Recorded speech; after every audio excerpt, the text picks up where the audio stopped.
Tuturo ko ngayon kung paano gamitin tong main tab. Okay? So, halimbawa ito, walang laman yan. So, default yan is empty. So, ngayon, i-click mo lang tong button na to. Import picture sa taas. Ayan, ito. Taas ito. Import picture. Then, sa case natin ay nasa desktop ang laman. Ayan, desktop. So, halimbawa, dinownload mo, nasa download, pero ngayon ay nasa desktop. Okay, so, itong case natin ngayon. Then, open lang natin, click lang natin to number 1, halimbawa, then open. Pag open yan ay adjust to picture size. Ibig sabihin, naka-resize na to sa naka-resize na ng graphic artist sa size na gusto ng client or sa latag. Halimbawa, kung medium may 70 o 6 feet or 4 feet, 3 feet yon. So, naka-size na, sinise na ng artist to. So, adjust to picture size. So, matik ay okay. So, yan. So, kung mapansin natin ay nakalatag na yan. Gusto mo ma-double check ang settings ay file, page setup. So, makikita mo 6 by 6 inches. So, ibig sabihin kaya 6 by 6 inches lang, ito ay pang test print. So, okay, yan ang pag-import. So, delete ulit, delete. Sa keyboard ay delete. Then, import ulit. Try natin naman yung nasa download. Halimbawa, kasi case-to-case basis kung nasan yung file. So, download. Then, halimbawa itong full subli. Yan. Tingnan natin. Alam ba, ito, latag talaga to. Actual na latag to. Kaso sa 3 feet to nakalatag. So, titingnan natin kung 3 feet. Halimbawa, naman violet na to. Open. Adjust to picture size. Okay, yan. So, tingnan natin ang kanyang page setup. File, page setup. Ayan. 35 at over 50. O, 35 by 50. So, ibig sabihin ito, 3 feet ang ginamit na media. So, 3 feet ang media nito. 35 by 50. So, yan, nabubulol na. Tapos, okay mo lang yan. Basta yan, matik yan. Ngayon, kung nakaset up na naman dito sa print PXP, itong margin mo, ready to print na yan. Basta ipiprint mo na lang yan. Okay? Ngayon naman, ang pagsiset up ng kulay. So, dito, printer. Ayan, okay. Ayan, printer. Then, laging naka-mirror. Okay? Dahil subli to, laging naka-mirror. Okay. Then, properties. Then, 360 over 720. Ang size ay custom yan. Siyempre, matic, wala naman yan. Dito yan, auto set paper ka pa. Ayan, magbabago yan. Okay, then file. Then, ito, naka-check lahat yan. CMYK, purpose, 360 minimum. Tapos, default lang. Wala problema dyan. Pero ito lang naman lagi ipiprint mo dyan. Ipipindutin, auto set paper. Then, adjust. Okay. So, settings yan is use color management, RGB, sensibility, original CMYK, sensibility. Then, dito, 0 lahat. Then, ito, 95 lahat. Okay? Then, okay. Then, auto set paper. Okay. Then, okay. So, matik magsasave yan. Ngayon, pwede mo siyang isave as sa desktop or sa download. Ngayon, since na nakasave siya sa full subli na folder, sa download and full subli, okay lang din naman doon. Halimbawa, mag-file name ka na lang ng ikaw kung anong gusto mo. A, B, C, D, kung yung matatandaan mo. Halimbawa, 1 muna. Then, save. Okay, then saving na yan. Ibig sabihin niya, pag nag 100%, ito na yung ready to print. Okay? So, hintayin lang natin mag 100%. Yan. Then, pwede mo na siyang i-import dito sa PrintXP.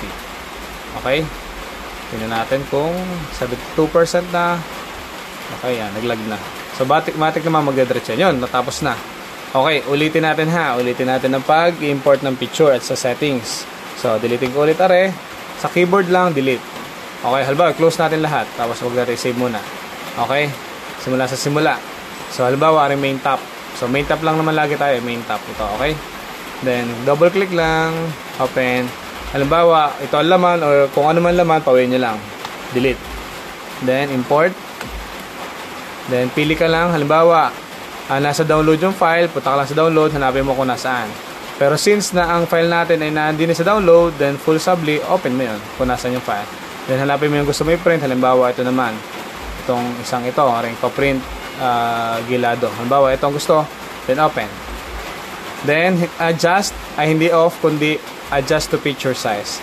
So, matik, kung ano yung setup ng artist, yun na mismo yung iyong gagawin, o yun na mismo ang actual size na lalabas dito. Then, okay. So, okay, para ma-check mo kung tama ba ang size, file, page setup. Ibig sabihin yan, pagka tama na ang settings, 35 at 55, ibig sabihin yan, nasa 3 feet ang media ang gagamitin. So, ibig sabihin, kailangan lagi naka-settings na itong margin kung saan mo siya gustong i-print. Para nasa gitna siya, hindi siya nasa gilid, hindi siya laglag sa papel, ay ganon. So, matik, ito ay sa 3 feet ang media. So, yun naman ay itatawag ni graphic artist kung anong size na media ang gagamitin para doon ka magpiprint. Then, okay. So, pagka okay na, nasetup mo na, pwede mo siyang isi-center. Ito, pwede mo lang show alignment. Pwede mo yan, o kaya are. Kasi, if in case na halimbawa, napindot mo siya o naibo, ay are yung kanyang mismong print media. Kasi pag nag-print ka niya, nag-export, hindi siya magpiprint. Halimbawa, kung napaibo naman dyan, ito lang yung magpiprint kasi ito lang yung na-save. Kung halimbawa ito naman, ito lang yung magpiprint. Labas sa square na ito, yun lang yung nasa loob nito ang magpiprint. At labas dito, hindi siya kasama sa print. Kaya mahalaga, halimbawa, nandyan yan. Kaya mahalaga ito. So, show alignment, itong dalawang arrow na ito, kaliwat kanan. Click mo lang yan. Ito, sabihin center siya, at center naman vertical. Center horizontal, center vertical. Yan, nakasulat naman. Horizontally, center, at vertically, center. So, halimbawa ulit. Nagkaroon ka ng problema, napindot mo lang, naibo mo lang yan kung saan mo punta. O kaya naman, counting diferensya, napag ganun ka lang na konti, yan. So, matik ari agad na yung puntahan para matik nasa gitna agad. Okay? O kaya naman, halimbawa, nagbago ng, halimbawa, ang available mo ay 44 inches. Eh, sa 3 feet naka size. Pwede mo siyang gawing 44 inches. Okay.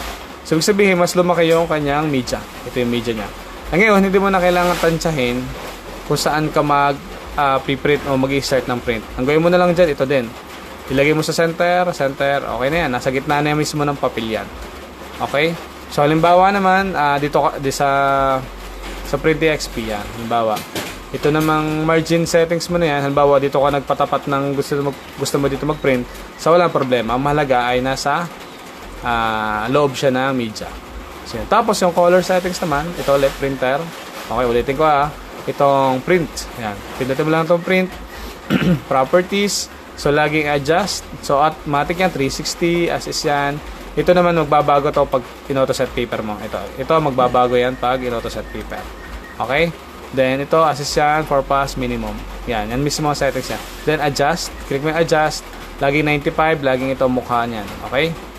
Tandaan mo na lang. Okay. Then, auto-set paper. Auto-set paper para itong paper na ito ay magbago. Tapos default, yan. Matik naman yan. Then, okay. Kung mapapansin mo, nagbago. Then, mirror. Huwag makakalimutang hindi magmi-mirror. Lalo na at subli. Then, okay. Pag okay na yan, ay halimbawa, number 2 naman. Gusto mo number 2 ang file name mo para hindi ka mahirapan mag-type. Number 2 na lang. So, doon siya magsa-save din kung nasan yung image. Okay? Then, save. So, hintayin lang natin mag 100% at ready to print na yan. Okay? Then, yan. Yun, nag-save na. Ibig sabihin yan, pagka nawala, nag-save na yan. Nag-lag. Ibig sabihin, nagsasaving pa pala yan. Nag-lag lang. Yan. Hintayin lang natin hanggang sa mag 100% bago tayo mag-import sa Print.exp. Hindi kasi pwede natin i-import siya na hindi pa tapos kasi mapuputol yan. Halimbawa yan. 86. Tingnan natin kung siya mababasa. So, nasaan nga siya? Download. Tingnan natin sa download. Wala. Yan. Sa full subli. Okay, yan. Naglo-loading pa. So, matik, halimbawa, halapin mo lang, i-click mo lang itong mga plus na ito kung saan yung folder niya. Halimbawa, katulad yan, nasa download. Halimbawa, ayan. Downloads, full subli. So, pagdating dito, ayan yung ating pinrint. So, pagdating dito sa Print.exp, ganoon din naman. Halimbawa ay downloads. Wala dyan. Siyempre, pa-plus mo yan. Print.exp. Full subli. Ayan. So, yun. Kung mapasin mo, tapos na yung saving. Ayan, itapos na yung 100%. Import na natin. So, double-click lang natin yan. So, papasok na siya sa media. Okay? So, wala ka na may ibang babaguhin dyan. Ang magbabago lang naman kalimitan ay ito. margin. Depende kung saan mo siya ipiprint na pwesto. Okay?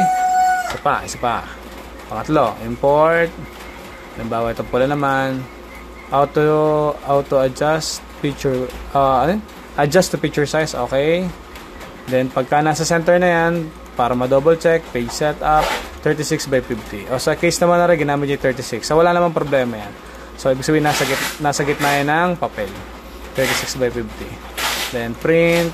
Then, properties. Adjust. Assist yan. 95-95. Assist yan. Okay. Assist yan. Auto set paper. Okay. Then, nag-adjust siya.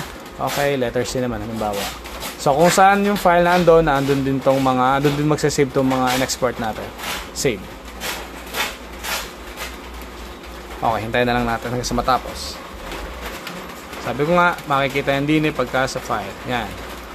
So, ito kahit saan mo ito dalhin, walang problema yan. Downloads, desktop, documents, depende kung nasan yung file. Halimbawa, kung nag-downloads ka, dito sa downloads yung pupunta. Kung gumawa ka ng folder sa downloads, halimbawa ito. Kung gumawa, halimbawa, nag-download ka, nandito na yan, sa labas na rin. Ngayon, pwede kang gumawa ng folder. Right-click, new folder, folder. So, makikita din natin yung new folder na yan, halimbawa. So, downloads, refresh mo lang, i-click mo lang sa iba, then balikan mo. Okay, yan. Yun, new folder. Plus-minus mo lang, lalabas ulit yun. Halimbawa naman, gumawa ka ng laman. Sa loob ng folder, gumawa ka ulit ng folder. New folder, yan, meron ulit. So ngayon, dito, yan, lalabas ulit yan. So ganyan yung itsura niyan. So kung anong laman nito, yun din naman yung nandito. Okay? Tapos na mag-save, so makikita natin yan sa full subli. Yun, yung number, yung letter C. Siya, bakit putol? Putol yata, ulitin natin ha. So, try natin mag-print ulit. Properties, adjust, okay, auto size, okay. Letter D nga, try natin letter D. Save. Kaya natin. Baka naglag lang kaya gayon. Pero feeling ko okay lang naman yan. At not responding. Kaya natin. Nawala lang pero nagsasave pa yan. Pag kinilik mo ito, maglalag to. Okay, hindi naglag. Ayun. That's what I have said. Naglag lang. So, hintayin lang natin. 75, 77, 78. 86, 89, 90, 89, 100. Try natin sa PrintXP. File. Loading. Pwede mo i-click sa ibang folder, tapos balikan mo. Okay na yun, buo na. So, mas maganda siguro kung buo image kasi ganito. Close na natin. Kasi baka naglag lang yun. Baka putol din yung pag lumabas. So, okay na to. Okay? Then, so, basta matik naman kung anong latag ng artist doon ka magpiprint, kung anong media. Okay. So, i-check mo na lang dito kung ano ang media ang ginamit. Page setup. Yan.